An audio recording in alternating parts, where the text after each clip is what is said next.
se a terra formar espinhos, vai mostrar quem é o Deus que está sobre nós. Não existe nada novo sobre a terra, nada novo debaixo do céu. Não existe nenhuma revelação nova, nada uau. Todas as coisas já estão escritas. E o que nós estamos fazendo com aquilo que já recebemos de Deus? Com aquilo que já temos em nossas mãos, com aquilo que já temos em nossa casa, com aquilo que já temos ouvido todos os dias.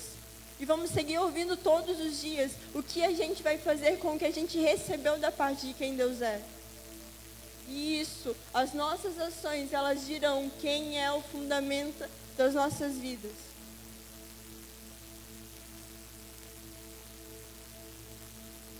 Quando Adão pecou, o primeiro ato de Adão foi correr, foi se esconder. E quando o profeta fala, através do que Adonai estava dizendo, ele fala que aquela cidade que foi constituída como Jardim do Éden, ela seria habitável. Ou seja, não teria um porquê fugir. Não teria mais o porquê se esconder se o lugar era um lugar onde poderia ser habitável. Entendendo que Adão estava também em um lugar habitável. Porém, Adão se posicionou em um lugar de pecado, e o pecado não é lugar de habitação. Então, Adão fugiu deste lugar. Se escondeu daquele que podia livrar ele do seu pecado, que podia livrar ele da culpa que ele carregava. E Adão responde que estava ali. E quando Deus disse que vai mandar pessoas para outra terra, e que aquela terra vai ser povoada, e as pessoas que passaram por ali vão ver que a cidade que antes era destruída, ela foi edificada outra vez, e se tornou um jardim. A respeito disso, quando as pessoas olharem para as nossas vidas, e verem a destruição, assim digamos, antes de conhecermos Jesus, e então nós nos tornamos um lugar de habitação. O que nós faremos com isso? As pessoas, elas poderão repousar neste lugar de habitação, ou ela será ruína outra vez? Porque o que nós carregamos manifesta quem é o nosso Senhor. A respeito daquilo que a gente tem feito nesses dias, fala a respeito de quem é de fato o nosso Deus. A quem a gente se sujeita. Quem é aquele que nós lançamos as coroas. Quem é aquele que nós nos sujeitamos e dizemos que amamos. Porque os nossos atos, eles vão falar de um amor. Seja um amor direcionado a alguém ou um amor direcionado a outra pessoa. Os nossos atos, eles dão direção, se a gente quiser ou não quiser. Os nossos atos, eles simplesmente vão dizer se eu amo isto ou se eu não amo isto. E por mais que eu não professe com a minha boca quem é o meu Senhor, as minhas atitudes vão dizer quem é. E se eu disser que eu amo um Deus que dá o que não tem, e as minhas ações é não dar, eu estou dizendo que o Deus que eu digo que conheço, eu não conheço. Se eu falar que eu amo um Deus que se compadece daquele que não tem, e eu não me compadeço dessa pessoa que não tem, eu não conheço de quem eu estou falando. Isso é muito mais sério do que você estar lá longe e nunca ter ouvido falar a respeito de Deus. Porque é melhor que a gente não conheça do que a gente conheça e viva o contrário. É muito melhor que a gente não prove de algo bom do que provar de algo bom e repunar. Porque no momento em que a gente repuna algo que é bom, nós estamos repunando aquilo que realmente pode nos causar verdade e concretizar através de nós uma vida. E toda vez que a gente repugna algo, a gente diz que odeia. Nós temos nojo.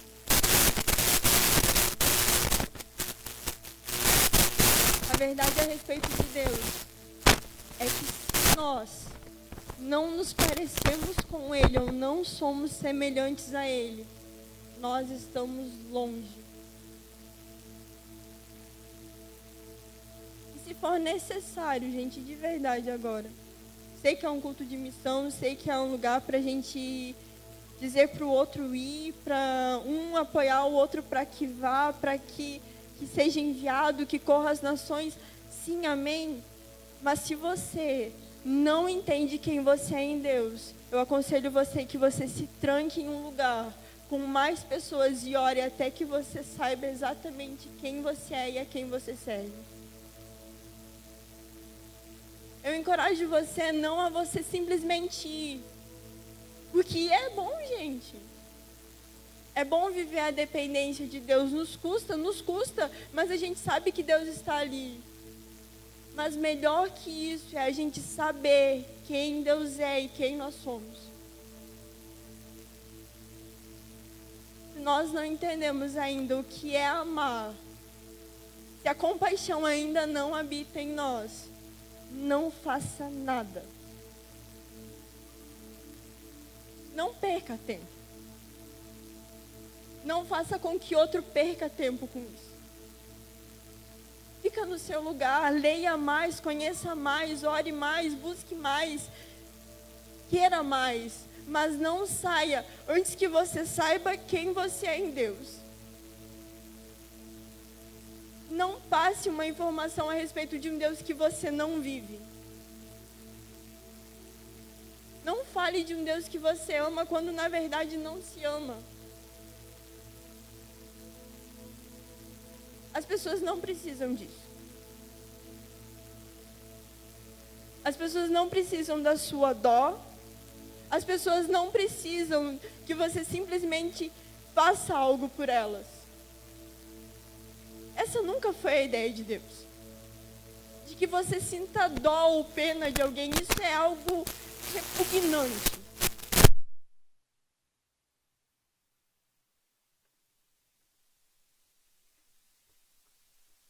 De que você sente pena de alguém e você não faz algo por ela porque você é tomado por um amor e você olha aquela pessoa da forma que Deus formou ela, você tem pena e isso não é amor.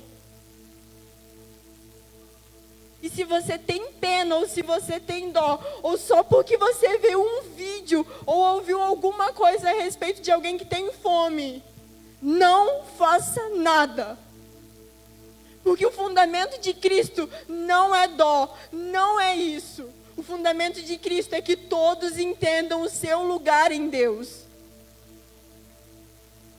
O fundamento não é que você pegue o seu dinheiro e dê.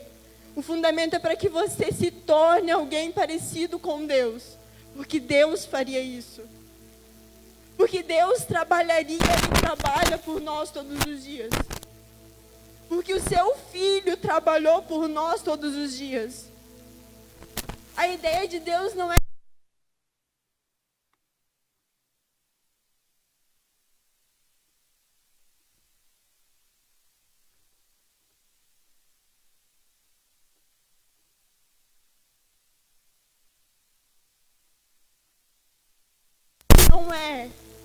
trazer a gente para um culto para que a gente chore por outros. A ideia de Deus é que enquanto a gente anda nas praças,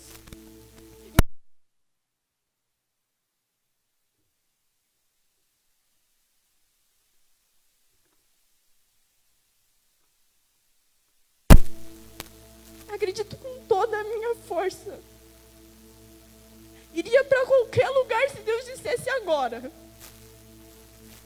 Falaria tudo que Ele me mandasse falar.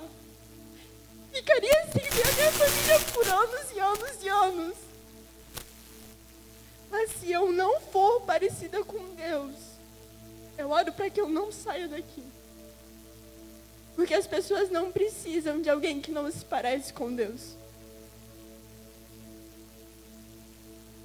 As pessoas precisam de alguém que mostre um pai. Alguém que esteja no jardim do Éden e cultive essa terra.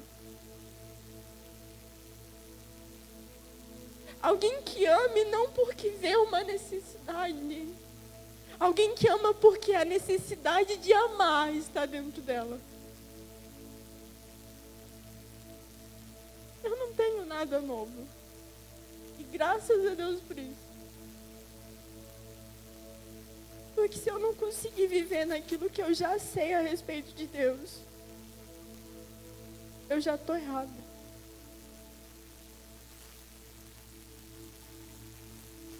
Nós devemos ofertar, devemos. Nós devemos enviar, devemos. Nós devemos ir, devemos. Mas nossa maior obrigação é sermos filhos parecidos com o Pai. Isso não é nada de surpreendente. Isso é o que a gente lê todos os dias. Isso é o que a gente escuta toda vez que a gente vem aqui. Isso é o que a gente escuta quando a gente liga a TV e coloca uma ministração. E, gente, isso não é novo. A ideia de Deus, desde que Ele fundou todas as coisas, era que a gente nunca saísse deste lugar. A ideia de Deus não era que Caim matasse Abel. A ideia de Deus não era nada disso. Mas quando o pecado chegou, quando aqueles que deveriam se parecer com Deus optaram por não parecer, a terra padeceu. E quando alguém sai do propósito, a terra padece. Só que quando alguém é crucificado, o véu é rasgado. Quando o Filho de Deus foi crucificado, o véu que separava já não separa mais. Porque o Evangelho é isso, é caminhar para a crucificação. O Evangelho não é nada nem disso, gente. É caminhar para a crucificação, é rasgar o véu.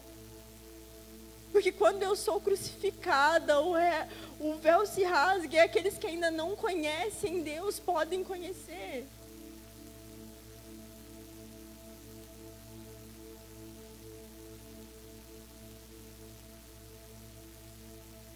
Gente, a ideia não é a gente sair daqui chorando.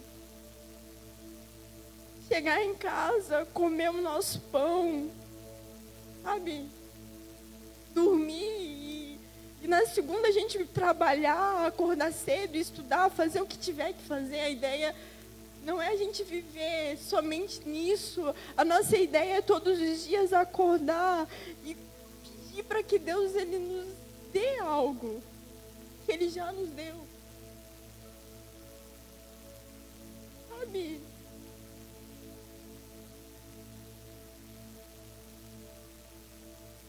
A palavra de Deus diz que não há nada novo na terra.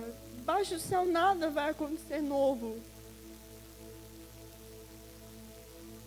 Por isso a gente tem que voltar. Porque aquilo que a gente está vivendo nesses dias, se não rege a vinda de um Deus que nós dizemos crer, se não rege manifestar um reino que nós dizemos servir,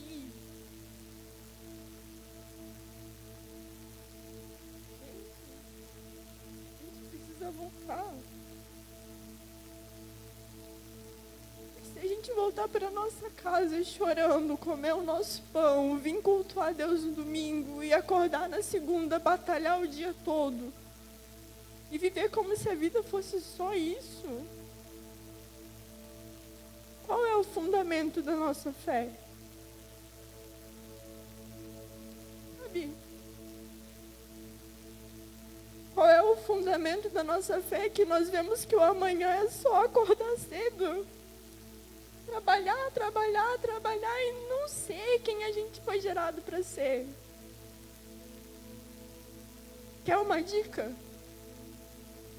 Se qualquer coisa que você fizer faça com que você saia do plano que Deus chamou para que você fosse, não faça. Se a tua faculdade te impedir de conhecer quem Deus é, não faça. Se o teu trabalho te priva de mostrar um Deus que é real e verdadeiro, não trabalhe. Porque é melhor que você não faça nada do que você não ser ninguém. É melhor que você nem acorde. É melhor que você nem volte a viver de novo, se for para você viver uma coisa que você não nasceu para viver. Isso parece meio duro. Isso é duro, de verdade. Porque isso confronta, isso faz o calo doer. Porque a gente acorda todos os dias e vai fazer a rotina todos os dias. Sabendo que isso não é o que nós fomos gerados para ser.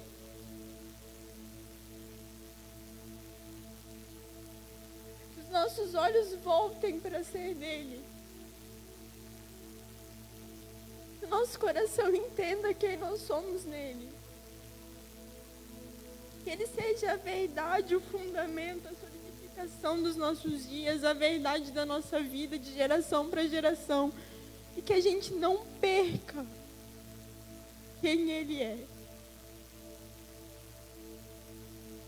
Quando Deus mandou o povo andar no deserto, Deus não estava castigando o povo. Era como se Deus dissesse assim: esse é o tempo que vocês vão me conhecer. No deserto eles não trabalhavam. Não estou dizendo para você não trabalhar. Tá? Você tem que sustentar a tua casa, sustente ela. Deus levou o povo para o deserto para que ele andasse, marchasse, comesse maná. Que ele andasse e tivesse colunas de fogo para que não sentisse frio, nuvens para que não se queimassem.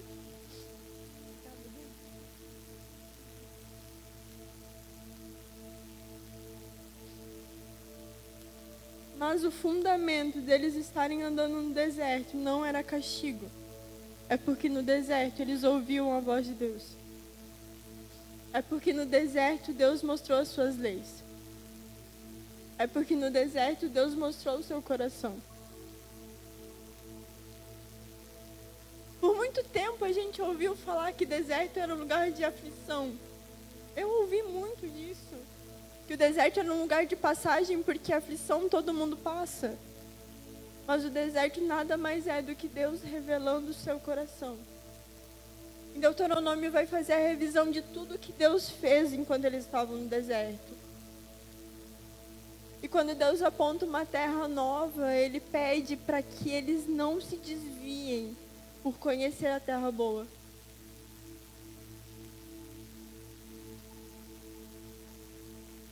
O fundamento daquilo que a gente carrega é conhecer as leis. Nós vivemos para conhecer as leis.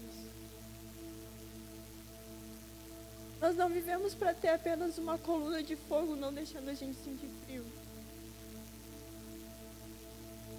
Nós vivemos para conhecer o coração de Deus.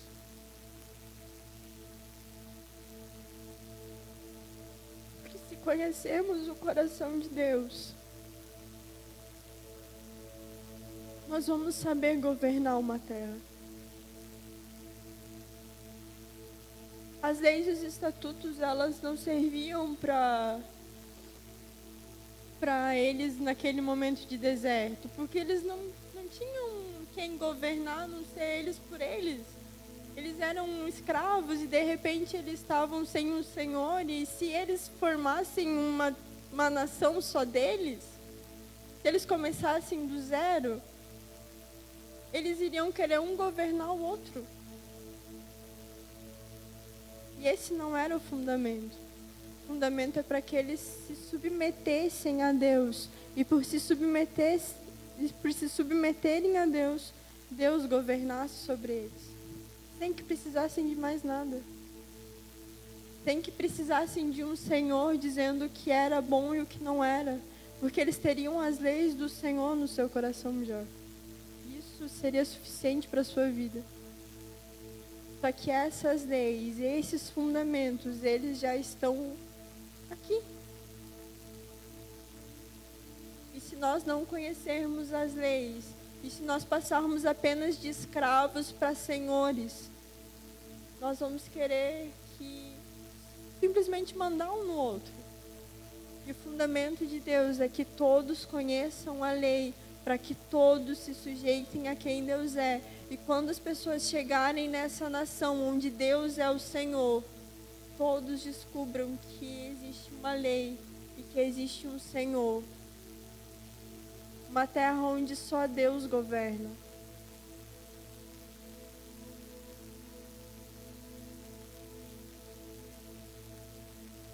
Sabe, a gente já está cheio de ouvir.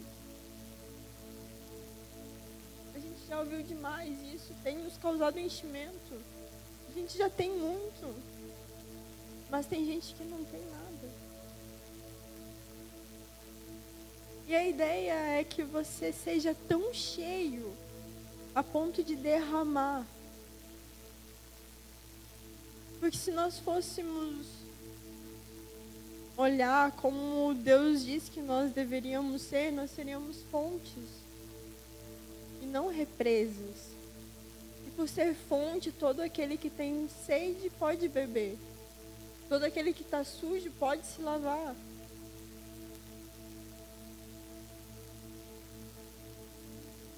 Que a verdade daquilo que Ele diz que nós somos seja realmente uma verdade em nós. Que não seja uma verdade solta. Porque a palavra de Deus, mesmo que a gente não se sujeite a ela, ela continua sendo uma verdade. Deus não precisa que a gente faça nada para que Ele seja. Ele simplesmente é e pronto. Mas se nós não nos sujeitarmos a quem Deus é, nós não somos. E por não sermos, a nossa terra não vai ser como um jardim do Éden que floresce. E isso é muito mais sério. Isso é muito mais intenso. E se essa não for a nossa verdade, que a gente se arrependa, comece a viver ela. Porque se o jardim do Éden que Deus edificou não for o nosso lugar de habitação e se torne um lugar de habitação para outras gerações, que Deus nos faça nos arrepender antes que o dia mau chegue. Nessa noite eu encorajo você a realmente fazer missões. E por encorajar isso, eu encorajo que você seja alguém nele. Não seja só um passeio, que não seja só uma ida rápida, mas que onde você estiver, você seja fundamento. Minha oração não é para que Deus te use, mas que Deus manifeste através de você que existe paternidade para todo mundo.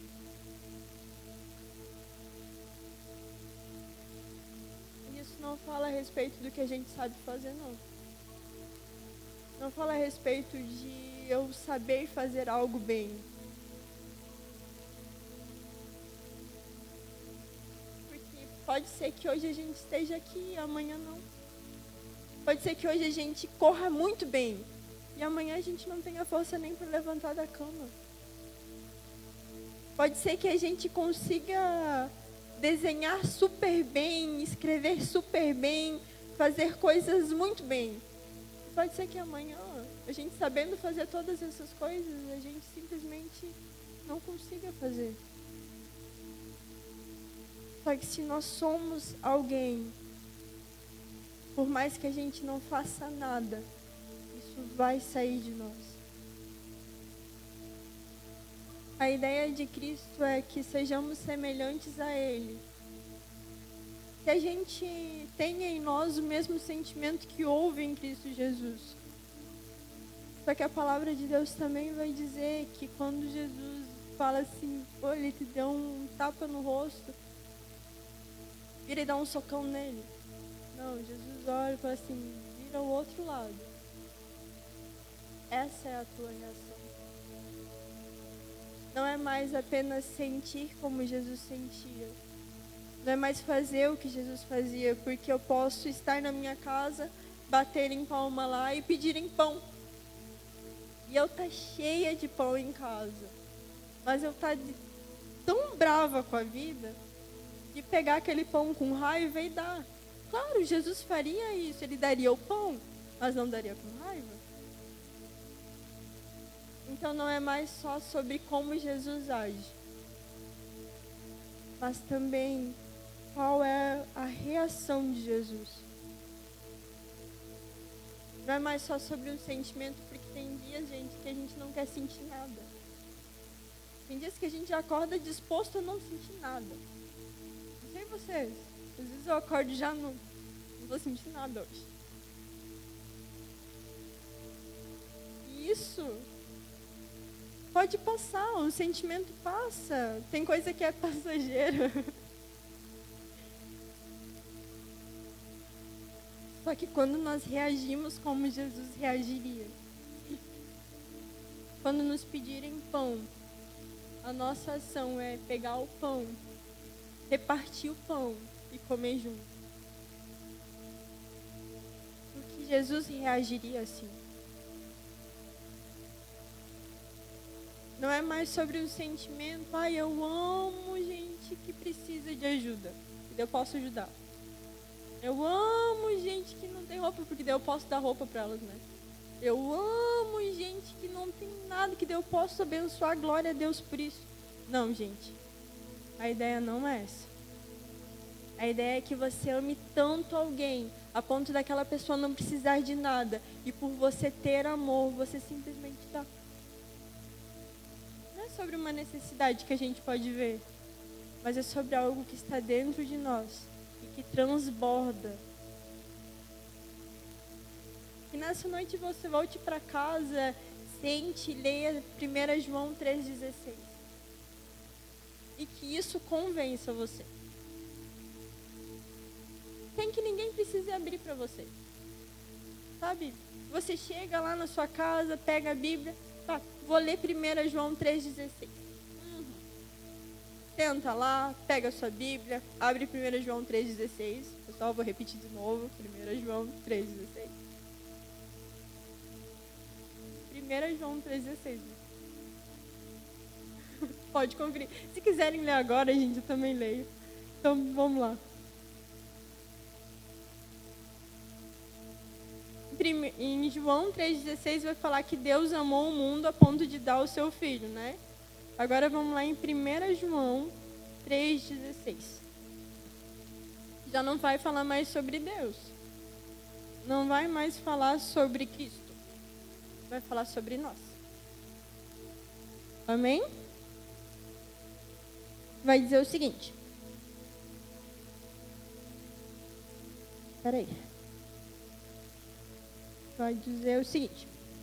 O fato de Yeshua ter dado sua vida por nós é o modo pelo qual conhecemos o amor. Devemos dar a vida pelos irmãos. E se alguém tiver recursos materiais e vendo seu irmão em necessidade fechar seu coração para ele, como pode amar a Deus? Filhos, não amemos de palavras nem de boca, mas com ações e em verdade. Amém?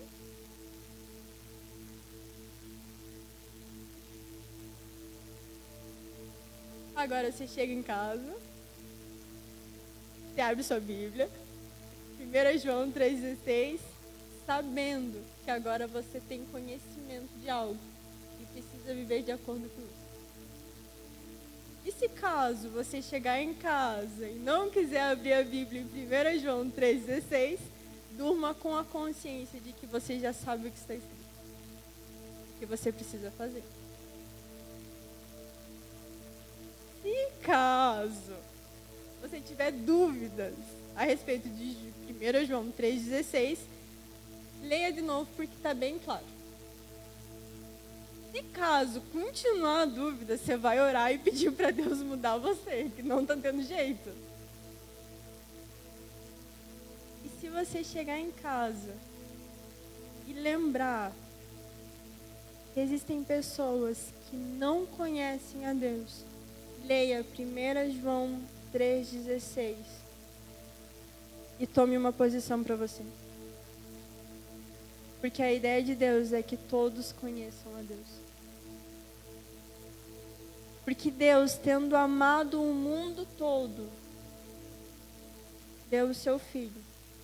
E por nós sermos participantes deste amor, nós não amamos apenas de palavras, mas de ações e em verdade.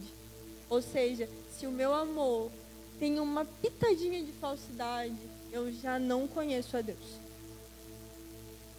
Pode ser assim uma pitadinha que tu nem vê, aquele sal a mais. Sabe, aquela coisinha que você não sente, mas que lá no final tem um resultado.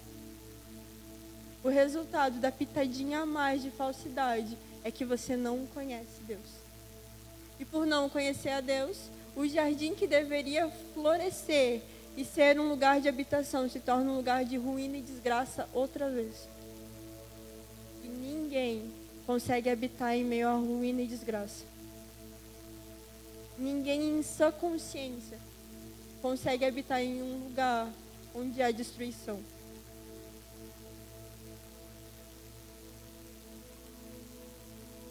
Então, que vocês não tenham dúvidas a respeito daquilo que Deus espera de vocês. Que a gente não tenha dúvida. Que a gente tome a posição de querer ir para algum lugar, sim.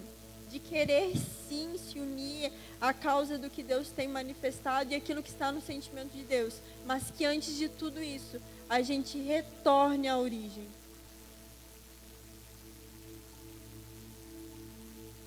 Existe um orfanato, gente, que estão cheios de criança. E Deus é um Deus que adotou. Existem lugares que têm a miséria como Senhor. E Deus enviou o seu Filho para que fosse pão a esse lugar. Para que se saciassem em Cristo. Existem lugares também, gente, que tem abundância de tudo e mais um pouco. Mas que também precisam do pão que é Cristo. E se recebemos o pão e partimos como Jesus parte o pão multiplica. E por multiplicar o pão, ninguém mais passa fome. Então, do rico ao pobre, daquele que tem ao que não tem, do que mama ao que come já de tudo, todos precisam de pão. Todos precisam de pão. Que a gente entenda que o nosso lugar em Deus é aprender a partir o pão e nos tornarmos semelhantes àquele que partia o pão. Amém? Vamos nos levantar. Ler 1 João.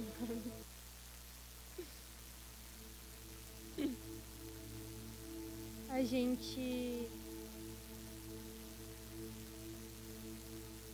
gente já sabe muito a respeito de Deus. E que o nosso muito saber não nos roube de quem Deus é. Que a gente não escolha um lugar de andar sozinho. Que a gente precisa um do outro. Que a gente não escolha um lugar de isolamento. Solitude é bom, mas é bom por pouco tempo. A gente precisa de gente. A gente foi gerado para estar com gente. A gente foi gerado de gente. Ninguém aqui nasceu de jegue. Desculpa.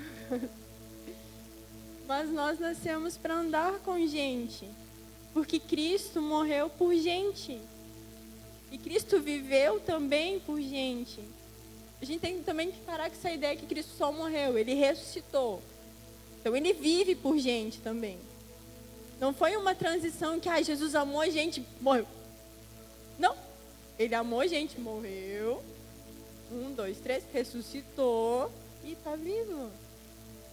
E o Espírito que habitava nele, o Espírito que movia ele por onde ele estava, o Espírito que amava incondicionalmente, a ponto de não ver as pessoas como elas estavam, mas ver da forma que elas foram geradas para ser.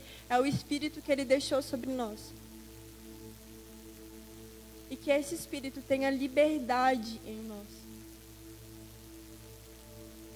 O Espírito Santo não é aquele que se reprime num canto. A gente tem que perder essa mentalidade de que o Espírito Santo, quando nós não damos para ele um espaço na nossa vida, de que ele seja exatamente quem ele é, a gente tem que perder essa mentalidade de que o Espírito Santo ele fica num cantinho se remoendo e sentindo dor por isso, porque ele não é o centro. Não.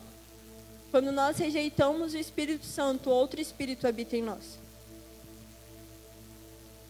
Isso é muito mais sério do que o Espírito Santo chorando de um lado. Porque esse Espírito que entrou e tomou o lugar daquele que deveria estar, ele pode nos trazer a morte. E a morte nos afasta de um Deus que se tornou Pai. Que a gente volte para casa, ore por Morumbala, envie recurso, porque tem alguém lá que está comprometido com essa causa. Que a gente se lembre de levantar orações por um povo que não tem ainda. Que todos os dias a gente se lembre, mas não por pena, por amor. Que todos os dias a gente se lembre daqueles que estão na frente do hospital da cidade ou de qualquer hospital, seja lá onde for, que tem fome, sede e frio. E que a gente não dê a eles uma migalha. Porque é melhor que você não dê nada do que você dá por pena. Ninguém precisa da sua pena. Ninguém precisa da sua dó. Porque Deus não fez ninguém menor que ninguém. Porém, nós, que somos filhos, nos submetemos a outros como que outros fossem maiores que nós. E por isso servimos. E servos de verdade não resmungam enquanto servem. Servem porque sabem a sua função de servo. Então, quando você der com essa mão, essa não precisa saber. E quando você der, que o seu coração não se sinta santo, mas que você, no interior do teu coração, entenda que de alguma forma ou de outra, alguém pôde conhecer o amor de Deus. E isso faz com que você volte a ser semelhante a Deus. As tuas ações, elas não dizem que você é melhor, porque nós não somos bons. E nós nunca vamos ser bons. Mas o Espírito que habita em nós é bom.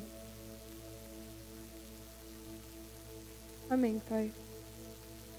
Nós te damos graça, Pai, pela verdade que é a tua palavra. Te damos graça, Pai, porque você é suficiente em tudo. E nós não precisamos de mais nada a não ser você. Pai, que nesses dias o nosso coração, ele volte à origem. Que nesses dias o nosso coração volte ao lugar que é teu. Jesus, eu oro para que nessa noite, Pai, aqueles que ainda duvidavam daquilo que você queria fazer sobre eles, e dos planos que você tem sobre eles, Pai, eles saiam daqui com a convicção de que precisam se tornar semelhantes a você. Jesus, que o nosso muito fazer, que o nosso muito saber não tome um lugar de honra que é teu. Jesus, que se nós trabalharmos arduamente e todo o nosso salário for para missões, que isso não gere um Deus em nosso ventre. Que a gente não ame mais o que faz do que ao Senhor. Que a gente não ame, Pai, mais aquilo que a gente pode fazer por alguém do que o quanto devemos amar você. Que os nossos olhos sejam abertos para causas mundiais, Pai. Que nós vejamos a orfandade com os teus olhos. Que a gente veja a escravidão, Jesus, com os teus olhos. Que a gente veja, Pai, o passar de perna no outro, Jesus, com os teus olhos. E que a gente consiga ver, Pai, além de todas as coisas, que a gente consiga ver, Pai, as pessoas da forma que você as vê. Mais do que um sentimento, Pai, mais do que um fazer, mais do que um demonstrar, nós queremos reagir como você reagiria, Jesus. Porque o nosso muito fazer, Pai, pode ser aplaudível, mas se o nosso coração estiver longe de Ti, nós te trazemos nojo. E a ideia, Jesus, é não te dar nojo. Jesus, que os nossos jejuns sejam exatamente como os jejuns que você faria. Que nós não venhamos a murmurar enquanto fazemos algo. Jesus, que nós não venhamos a espalhar para todo mundo saber o que estamos fazendo. Mas que no nosso interior você veja as causas pelo que estamos fazendo, Jesus. E você venha a nosso favor. Clamamos, Pai, para que toda a terra te conheça e desfrute de um amor verdadeiro e real em Ti. Mas antes de tudo, Jesus, nos leve em nossas casas, nos coloque em nossos quartos. Jesus, arrume a bagunça com a gente. Mude todo o cenário com a gente. Segure as nossas mãos e nos torne alguém melhores. Nos torne alguém parecidos com você. Jesus, a nossa oração é te conhecer e prosseguir em conhecimento, Jesus. E que dessa forma toda a terra, Jesus, possa desfrutar de um amor que há em você. De um amor imutável, de um amor que transcende tudo, Jesus. Que os nossos filhos, Pai, eles se pareçam com você, porque viram em nós pais que dão destino. Porque viram em nós pais que são parecidos com você. Que sejamos de fato, Pai, uma família, que nenhum daqui se esquive do outro. Mas que a gente desfrute de uma mesa posta em um jardim do Éden. De uma terra devastada, Jesus, a uma terra habitável. E que do partir do pão em nossa mesa, Jesus, todas as outras mesas possam ver o multiplicar do Teu pão, para que não falte pão para ninguém, Jesus. E que nós não venhamos a nos tornar como aqueles que só sentem e sentem e sentem e não fazem nada com aquilo que viram. Mas nos faz, Pai, parecidos com você, que por ver uma terra que precisa de um Pai, não se conteve para que toda a terra conhecesse você. Nos faz parecidos com você, Pai. Em nome de Jesus.